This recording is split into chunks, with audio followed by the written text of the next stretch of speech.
True. All right, man. What's going on, man? I had put the little message out, little post out I was gonna post. You know what I'm saying? My energy's kind of low. You know what I'm saying? It's been a difficult start to the new year, man. But making it through. You know what I'm saying? I want to talk about my last visit.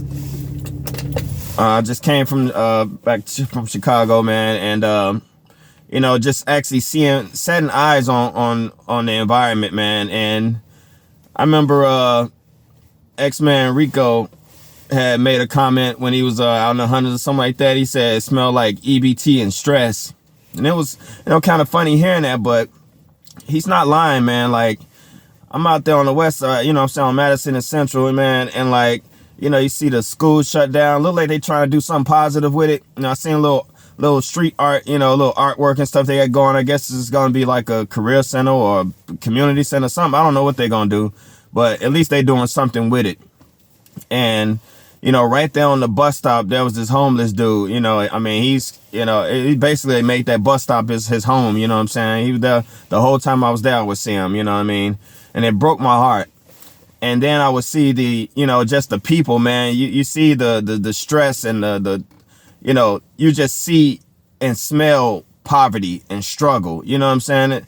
You know, those are just words in themselves, struggle and poverty. But to actually, you know, just feel struggle, you feel the poverty, you smell it, you taste it. You know what I mean? It's just all in the air, man. There's like no happiness. It felt like it was depressing, dude, because it felt like literal hopelessness, man.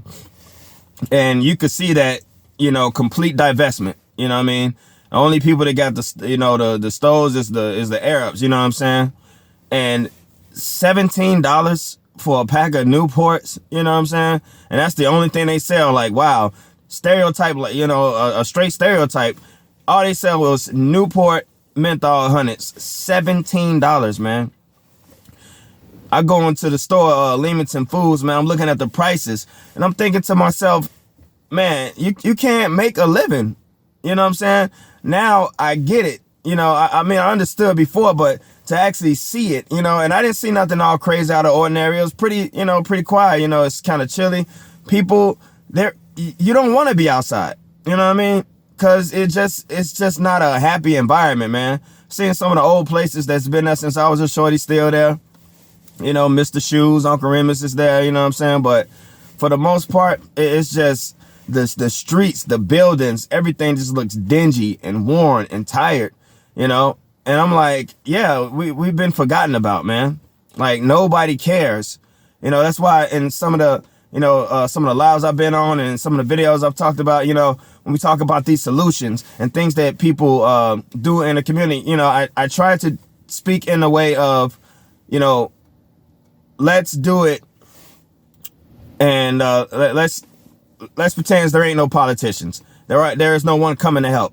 You know, solutions that can be done amongst the people that don't take a lot of money, you know, or take little money or none at all. You know what I'm saying? Just mostly energy and time, you know what I'm saying? And sweat equity. Because that, I've never felt such despair. You know, it felt like hopelessness, man. Like, I felt like I wanted to just get drunk and just numb the pain. Now I get why the drugs are so prevalent, you know what I'm saying? And people, you know, just any way they can find a high to numb themselves, you know what I'm saying? People dropping from this fentanyl and stuff. Or, you know, where you know, it's just straight survival mode, man. I know this is happening in, you know, all the more poor, you know, lower income communities all across the city and the country. It's depressing, man. And I can't, oh man, I mean, I'm not gonna get into my personal stuff, right? But, you know, the hospitals, I put this up on my Instagram. I'm up there, you know, and yo, why these people don't search you in the hospital, man? Is this what happens? I mean, when you go to hospitals in Chicago, I don't know about the other hospitals, but are they, you know, the security was so lax, man. Like, they might as well not even been there. I mean, they just there to catch the stabs and the spit and all that stuff, because I know the emergency room here in Michigan, at Sparrow Hospital, they got armed guards. You know, they look like cops pretty much. They hired from, you know, they work for the hospital, you know, but they like police officers. They armed, ready to roll. This place, Loretto, right there on Harrison and Central, man, I went in there 3 or 4 times, right? Nobody searched me. I came back with a bag. Nobody searched the bag. I even put out my ID, like, hey, you want to see my ID? Oh, don't worry about it. Now, how they know, you know, just, they don't know if I was who I say I was and going to see who I was going to see. If I was going to, you know, finish somebody else after I shot them, I know I ain't got to chase nobody. I just wait till they, you know, in the hospital, because I can go right up in there and just finish them off. You know what I'm saying? That is scary. I wish I had like a toy gun or something just to pull it out and, you know, just show everybody like, yo, y'all need to do your job. And the guards aren't even armed. You could tell that they just doing the bare minimum for insurance sakes. You know what I mean? By having these guards there. And, you know, it's so dingy and it just feels sick. You know, it feels like death, you know, or approaching death or something, man. The whole area is just tragic. I remember that it used to look like a much happier place, man. But you just feel the energy. It's dead. It's depressing. It's lonely. You know what I'm saying? It's like, wow, is that what hell feels like? You know, just, you know, no hope, no chance of anything hopeful. Now, I'm not saying that it's impossible. I'm just saying now, after seeing it now and seeing the struggle, like literally like in the buildings and in the ground itself, the damn grass look like it's struggling just to be green. You know what I mean? It hurts, man. And I'm like, this is the city, you know, a good portion of the city, how it is. What the hell they expect people to do? You know, there was literally no opportunity. Like, you know, if you can't, anybody who that is like, you know, they can't leave or they trying to get enough money to leave. You know what I mean? That ain't a place where you would go just to, you know, to have a fresh start. It ain't happening, you know, unless you got a nice little nest egg or something like that. Other than that, you just surviving, man, and barely surviving. You know, places that's been there for I don't know how long are closed down and boarded up, man. It's nowhere to go. And, you know, I feel bad for the kids, man. I feel bad for the kids that they can't even, you know, play outside. It's like, hell, if I was a shorty now growing up, I wouldn't even be outside. I'd just be in the house playing damn video games or something, man. There is no happiness. So this is just for people, period, wherever you are, man. We got to bring this happiness out, man. We got to make it fun. Like, forget the clubs. Forget all that, man. It's like, let's do stuff on the blocks, man. Oh, wait a minute. I forgot. Everybody got to shoot up every damn thing. All the solutions lie with us, man. And it lies in the choices to not do what's been destroying the communities in the first place. That's the first thing and the hardest thing that needs to be done.